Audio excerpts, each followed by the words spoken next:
Welcome back. This is another top story we're following. Police are searching for suspects who shot and killed soccer legend Marc Batchelor. Batchelor was gunned down in a hail of bullets outside his home in Olivedale, Johannesburg, by two men on a motorbike. SABC reporter Chriselle Lewis was at the scene. Well, police say two men accosted Marc Batchelor outside the gate of his Olivedale home here in Johannesburg and fired several shots at his car, killing him instantly. Batchelor was driving with his gardener who escaped a hail of bullets. Police say the assassination happened shortly before 7 p.m. and police and forensic pathologists remained on scene for several hours into the night. Both entrances to the street were cordoned off to keep the media away. Batchelor was one of a very few players who played for both Soweto Giants, Kaizer Chiefs and Orlando Pirates. He was also a prominent figure and witness in the murder trial of jailed Paralympian Oscar Pistorius. Batchelor testified about the temper of Oscar Pistorius, who had accused the soccer star of having a romantic relationship with his then-girlfriend Riva Steenkamp. Well, police say the motive for Batchelor's killing is not yet known. Chriselle Lewis, SABC News in Olivedale, Johannesburg. Griselda, thank you very much indeed. Let's talk more about Marc Batchelor, the footballer. We are now joined in studio by SABC News sports reporter Sifiso Ramara. Sifiso, thank you very much indeed for coming through.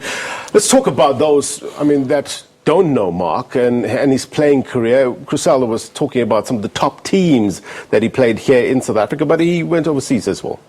Yeah, well, indeed, it's a very sad state of affairs in South African football once again.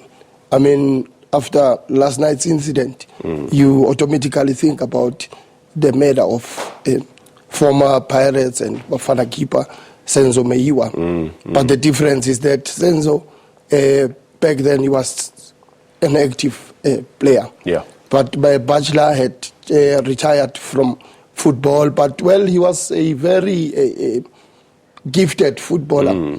He had a long and illustrious career. I think he started at Wits University, which is now known as Bidvest Wits, as a striker. Pirates saw that promising talent. They snatched him from Wits. He played at Pirates, but he did not play long at Pirates. But it was during very historic years. He helped Pirates win the league in 1994. Right. Then they went on to play in the CAF Champions Cup, which is now known as the Champions League. Back in 1995, he won that with Pirates, and Pirates went on to win the Super Cup the following year. Right. He had a very long and illustrious career. From Pirates, he went to SuperSport. Then he was recruited by Kaizer Chiefs. So it tells you if a player plays for Chiefs and Pirates, it's a rare occurrence in this country. And he did not only play for Chiefs and Pirates, but he also played for Mamelodi Sundowns. Right. He also played for Moroka Swallows. Take us through, South Africa was going through this transition back in the early 90s. And what sort of role did he play in the football fraternity? Yeah, well, if you remember back then, Wits University, mainly it was dominated by white players.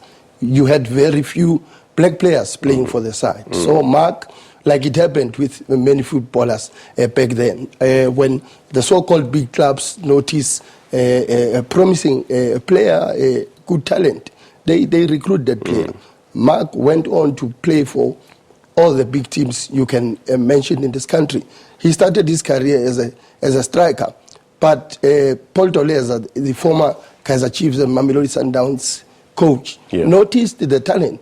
He converted Batchelor from being a striker. Towards the end of his career, he was playing as a defender, and he did very, very well, because I remember in 1998, one of the most, should I say, the biggest matches where he featured, I think it was the semi-finals of the Rothmans Cup. Right. Pirates supporters were celebrating after noticing that he will be playing in defense. He played a brilliant match, also contributing a goal. And Chiefs beat Pirates 3-1 in that match. And that's not an easy transition from going from a striker to a defender.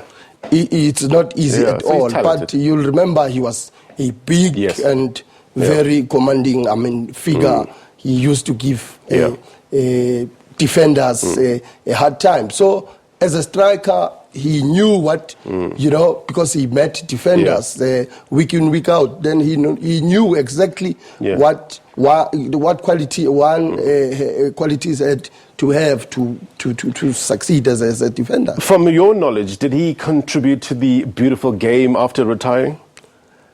Not too much. I think his career lasted for like 15 years. I think the last team he played for was Morocco Swallows. Immediately after retirement, I don't remember him giving much after hanging up his boots. Right. And tell us some of the reaction you're getting from the public with regards to his death.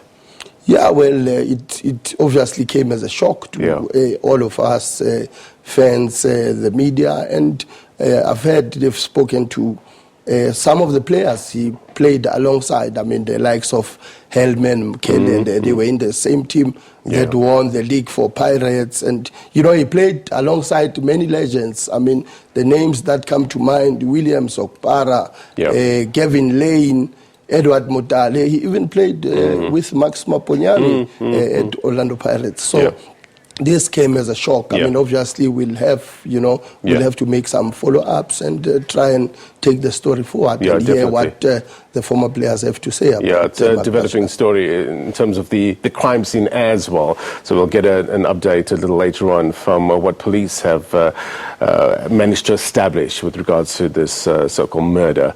Sifiso Ramara, thank you very much indeed for your reporting. All right, we're going to take a quick